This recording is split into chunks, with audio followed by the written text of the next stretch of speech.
ప్రస్తుతం Pushpa 2 movie box office దగ్గర కాసుల వర్షం కురిపిస్తోంది. 2 వారాల్లోనే 1500 కోట్ల వసూలు సాధించి రికార్డు సృష్టించింది. అటు బాలీవుడ్ లో 700 కోట్ల క్లబ్ లో చేరబోతోంది. ఇప్పటి వరకు ఏ బాలీవుడ్ సినిమాకు కూడా ఈ వసూళ్లు సాధ్యం కాలేదు. కానీ పుష్ప 2 100 ఏళ్ల హిందీ సినీ చరిత్రను తిరగరాసింది. ఇప్పటికీ కూడా భారీ వసూళ్లతో దూసుకుపోతోంది. అయితే క్రిస్మస్ నుంచి ఈ సినిమాలో కొత్త సీన్స్ యాడ్ చేస్తున్నట్టుగా తెలుస్తోంది.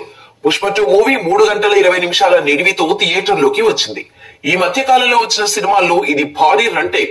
కానీ ఇప్పుడు అదనంగా క్రిస్మస్ నుంచి మరో 20 నిమిషాలు కొత్త సీన్స్ జోడించబోతున్నారట. అంటే పుష్ప 2 రన్ టైం 3 గంటల 40 నిమిషాలకు పెరగనుందన్నమాట. అయితే ఇక్కడ చెప్పుకోవాల్సిన విషయం ఏంటంటే, ఈ విషయాన్ని సంచలన దర్శకుడు రామ్ గోపాల్ వర్మ ట్విట్టర్ ద్వారా తెలియజేశాడు. ఆల్రెడీ 3 గంటల 20 నిమిషాలు ఉన్న అల్లు అర్జున్ పుష్ప 2 మూవీకి మరో 20 నిమిషాల ఫుటేజ్ రిలీజ్ చేయటం మైత్రి మూవీ మేకర్స్ మాస్టర్ స్ట్రోక్ అంటూ ట్వీట్ చేశాడు వర్మ. 20 నిమిషాలంటే